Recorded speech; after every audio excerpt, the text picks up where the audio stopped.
James, how did you feel about your opening form when you were playing back in Norwich? To be honest with you,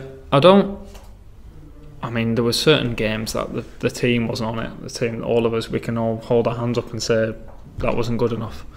I don't think they were my best performances, but I wasn't like going home and sort of crying about it. It's not what we're going. That's not what I'm about. I try to put a positive spin on everything. I knew that I know I've got the ability to do it, so it's not. It's just putting it out there. And once you play and play and play, you'll understand as a footballer that it's easier. It's a lot easier. The Championship's a hard league, especially to come in. It's a lot physical. We struggled over the first month, collectively and individually, of understanding the whole way of Championship football again. I mean, I've played it before, but it's not so much a physical problem. It's more of a mental problem. But I mean, over the last few months, I felt a lot more comfortable. Certainly. You mentioned the stick, and a lot of players they try not to be aware of it, I suppose, and avoid it as much. I mean, do you try and avoid it anyway? I mean, how do you deal with it as well? It's not. I mean, like I said, it's part and parcel of it. You have to take it. You're in the public eye. If you're there to make performances, if you don't make them, then hands up. You can say what you want. And at the end of the day, the fans pay money to come watch us. So if you don't perform, then at the end of the day, you've got to put your hands up and say, look, fine, fair enough. Next time, I'll try better. How hard has it been this season adjusting to such regular football? Like, is it a big thing? Because clearly, even when you're at Middlesbrough, you're training regularly when you're fit. That difference between that and playing Saturday, or even twice a week. It's massive. For example, the one game I did play last year was against Hull. I struggled really bad because I've not played. I trained and everything like that, but you can't replicate that training on it into a game. It's a completely different kettle of fish. So no, it's hard to pinpoint what the difference is, but there is certainly a difference. Yeah, but it's like an intensity thing, I suppose. Yeah, I think so. Certain situations don't arise out there that you get in a game.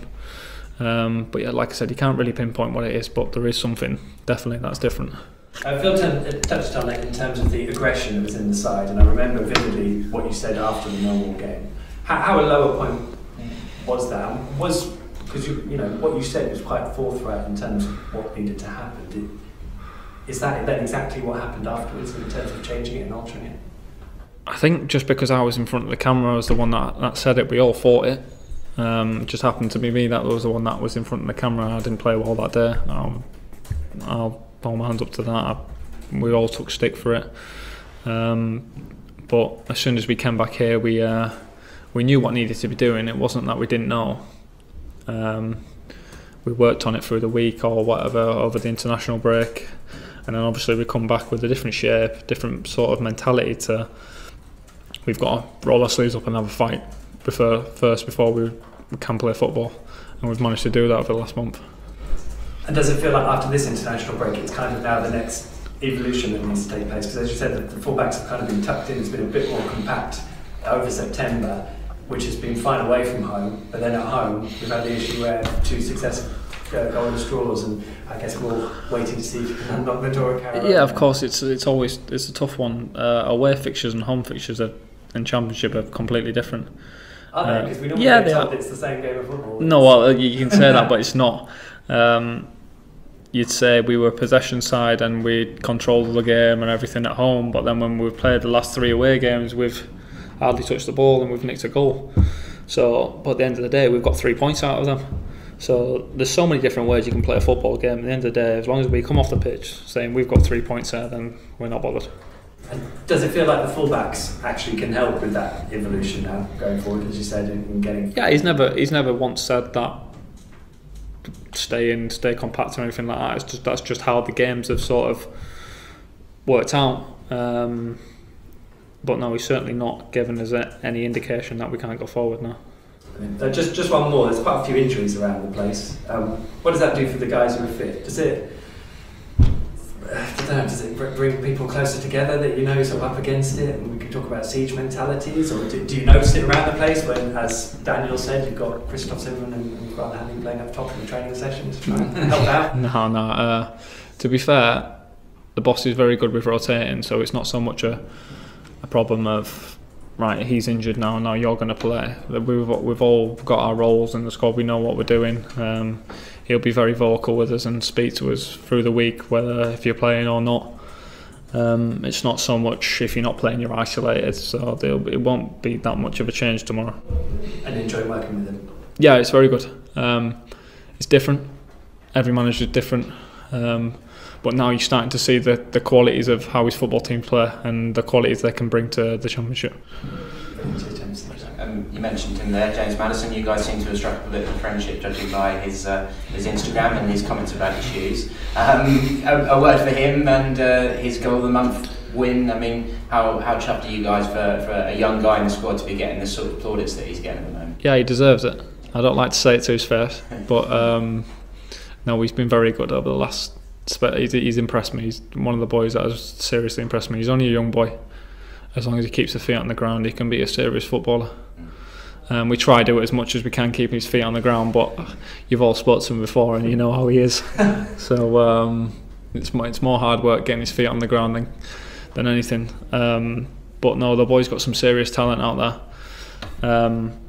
I can't really applaud him enough over the last month. He's been influentially massive for us. He scored some great goals, and his work rate has been tremendous as well. People see his goals and everything like that, but no, he's worked very hard for us. Yeah, I was going to come on to that. He's not just about sort of nice passing and stuff, is he? Do you think that's maybe down to the obviously he played for Coventry a fair bit in League One, but he also had that spell in Aberdeen. He's not scared of getting stuck in, is he? No, he's a weathered young boy that he can graft when he needs to. He's not all this fancy footballer. He can graft. Don't worry about that. How much of the day does he spend on Instagram? Yeah, a good 23 hours of the day as well. Just finally for me, looking forward to the game. I mean, you're going to be coming up against one of the Championships, another of the Championship's highly rated players in Jared Bowen, who's obviously started the season really well for Hull, joint top scorer as things stand at the moment. Are you the sort of player that likes to study the opposition winger that you're coming up against, or are you more of an instinctive player who likes to just sort of tackle what he's coming up against? Yeah, the coaching staff down there will give sort of positional indication of for full-backs, and whoever the boss wants to play will give sort of indication of who's going to be playing. Certain people like to study it a lot more than others. Personally, I study it to a certain degree, but then if you start studying it too much, then you start worrying about it too much. So as soon as you get out there, it's sort of it's something to keep your eye on, but it's not something you're solely focused on, otherwise you get yourself in trouble with that. I mean, you dealt with Adama Traore. What was that like? I mean, his pace was incredible at Borough. Yeah, you lot won't have seen that before, but I did it every day for a year and it wasn't nice. So I was aware what was coming. I was trying to tell the boys he's really fast, but really, really fast. And they were like, yeah, sure. But when he got out there, he's a strong, powerful boy. But no, at the end of the day, Kip's into no goals, so I can't complain.